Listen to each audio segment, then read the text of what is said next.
மீண்டும் வருகிறார் பிரசாந்த் கிஷோரா. திமுகவுக்கு நம்பிக்கை போயிடுச்சு. எவ்வளோ நாளைக்கு கல்லை ஓட்டு போட்டுக்கிட்டே ஜெயிக்கிறது?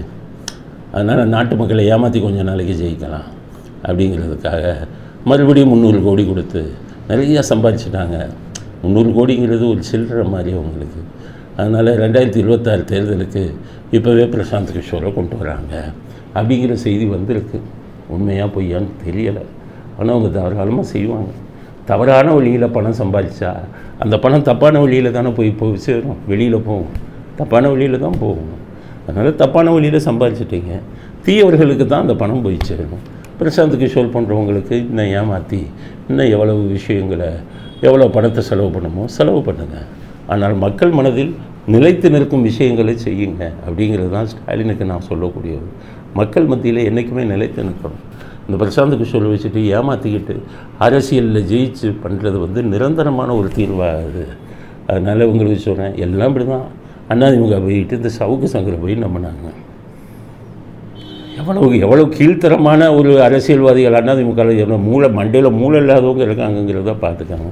ஒன்றுமே தெரியாதவங்ககிட்ட எல்லாம் பின்னாடி போய் அவங்களுக்கு பணத்தை கொடுத்து ஏமாந்துட்டு இன்றைக்கி வக்கீலையும் வச்சுக்கிட்டு அவங்களுக்கு பின்னாடி போய் ஆதரவு கொடுத்துக்கிட்டு இருக்கீங்க. அதனால் வரட்டும் பிரசாந்த் கிஷோர்.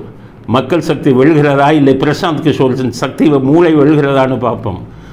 இதில் இருந்துக்கிட்டு பீகாரில் இருந்து வரக்கூடிய பிரசாந்த் கிஷோர் ஒவ்வொரு கட்சிக்கும் அப்பப்போ மாறிக்கொண்டே இருப்பார். ஆந்திராவில் ஜெகன்மோகன் ரெட்டிக்கு போன தடவை இருந்தார், இந்த தடவை ஜெகன்மோகன் ரெட்டி துரத்திட்டார், ஒரு ஏமாற்று பேர் வழின்னு. அது மாதிரி பீகாரிலிருந்து வரக்கூடிய பிரசாந்த் கிஷோரிடம் தமிழ்நாட்டு மக்கள் ஏமாறுகிறார்களா, மக்கள் சக்தி பெரிதா இல்லை பிரசாந்த் கிஷோர் சக்தி பெரிதாங்கிறத ஸ்டாலினுக்கும் அவருடைய புதல்வர் உதயநிதிக்கும் அவருடைய மருமகன் சபரீஷனுக்கும் இந்த தமிழ்நாடு உணர்த்தும் அப்படிங்கிற நம்பிக்கை எனக்கு இருக்குது. ஒன்றுபட்ட அதிமுக தோற்று போயிடும் அப்படின்னு முடிவுக்கு வந்துட்டாங்க. ஆமாம், எடப்பாடி அலுவலும் இந்த கான்ட்ராக்ட் எடுத்தவங்களுக்காக சீட்டு கொடுத்தா எப்படி ஜெயிக்கும்? உண்மையான அதிமுக தொண்டர்களுக்கு சீட்டு கொடுக்கல, காலி பண்ணிட்டாங்க. வியூகம் வகுக்கிறதுக்கு சவுக்கு சங்கர்கிட்ட போய் கோடிக்கணக்கில் கொடுத்துட்டு இன்றைக்கி வக்கீல் வச்சு அவரை காப்பாற்றிக்கிட்டு இருக்காங்க. இவ்வளவு ஒரு மோசமான ஒரு அரசியல் நடத்திக்கிட்டு இருக்காங்கன்னா என்ன அர்த்தம்? கட்சியில் பிளவு வந்துருச்சு. நிறைய பேர் எலெக்ஷனுக்கு அப்புறம் பிரியணும்னு இருக்காங்க. பன்னீர்செல்வத்தை கொண்டாந்து கட்சியில் சேரணும்னு இருக்காங்க. எடப்பாடி ஒத்துக்கலைன்னா அவரை தனிமைப்படுத்துவோம்னு இது தினமலரில் செய்தி வந்திருக்கு. எங்கே போய் கொண்டு இருக்கிறது? அங்கே வந்துக்கிட்டு நீங்கள் பார்த்தீங்கன்னா சசிகலா எல்லாத்துக்கும் ஃபார்ம் அனுப்புனாங்க. மறுபடியும் அதிமுக ஒன்று சேர்க்கணும். ஒரு ஃபார்ம் கூட அவங்களுக்கு திருப்பி வரல.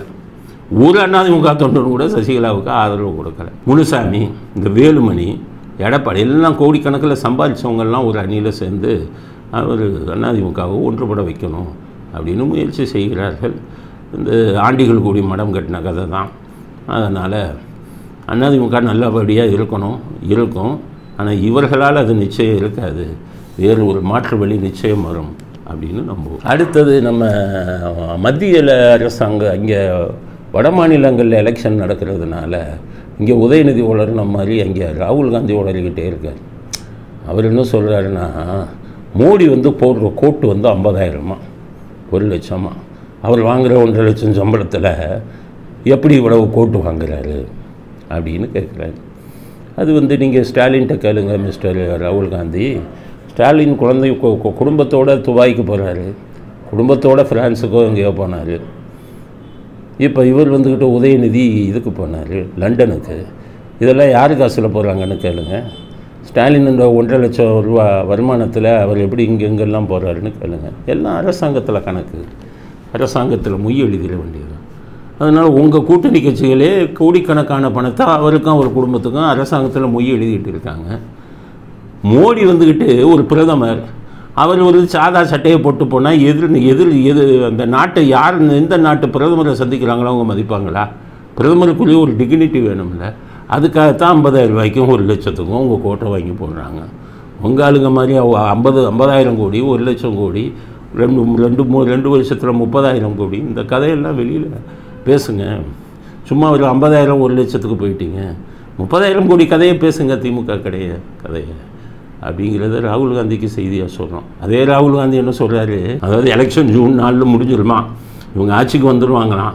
ஒவ்வொரு பெண் கணக்குலையும் 8,500 ரூபா போடுவாங்களாம். எவ்வளோ ஊரை ஏமாத்துகிற வேலை.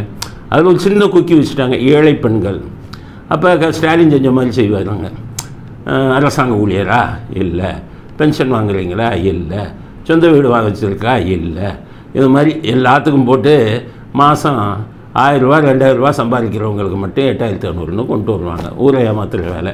ஸ்டாலின்கிட்ட தான் இந்த டெக்னிக்கை ராகுல் காந்தி கற்றுக்கிட்டார். அதனால் பெண்களுக்கு சொல்கிறேன், இந்தியா பூரா இருக்கிற பெண்களுக்கு இந்த கோமாளிகள் இப்போ இதை நம்பி ஓட்டு போடாதீங்க. 8500 ரூபா இல்லை, 850 ரூபா கூட போட முடியாது உங்களால். மத்திய அரசாங்கத்திலே அவ்வளோ கடன் இருக்குது, நாட்டில் பிரச்சனைகள் அதிகமாக இருக்குது.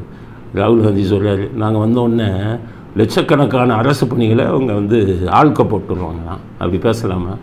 அரசு பணியில் ஆட்களை போடாமல் ஏன் இருக்காங்க தெரியுமா? அரசாங்கத்தில் நிதி பற்றாக்குறை. ஒரு முதலமைச்சர் நினைச்சாலும் ஒரு பிரதமர் நினைச்சாலும் அரசாங்கத்தில் ஆள் எடுக்க முடியாது. வழிமுறையை தெரிஞ்சுக்கோங்க. ஒரு ஆட்களை எடுப்பதானால் ஃபினான்ஸ் டிபார்ட்மெண்ட்டுக்கு சர்க்குலேஷன் போகணும். ஃபினான்ஸ் டிபார்ட்மெண்ட்டு அந்தளவுக்கு சம்பளம் கொடுக்குற அளவுக்கு இப்போ பணம் இருக்கா அப்படின்னு பார்த்து அவங்க அப்ரூவல் கொடுப்பாங்க. அவங்க சொல்லிடுவாங்க, பணம் இல்லை, இப்போதைக்கு நீங்கள் ஆட்கள் எடுக்க முடியாதுன்னு சொல்லிடுவாங்க. இப்படி நாட்டின் நிதி நிலைவை வச்சு தான் அந்த முடிவுகள்லாம் எடுக்கணும்.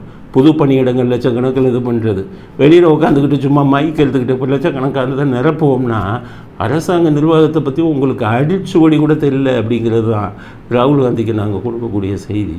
அது ஸ்டாலின்கிட்ட அவருக்கும் ஒன்றும் தெரியாது. ஸ்டாலின்கிட்ட கேட்டு எதுவும் பேசாதீங்க. உங்கள் இந்தியா கூட்டணியில் இருக்கக்கூடிய அனுபவம் உள்ளவங்ககிட்ட கேட்டு நீங்கள் எதையும் பேசுங்க அப்படிங்கிற கருத்தையும் நாங்கள் பதிவு செய்யணும்.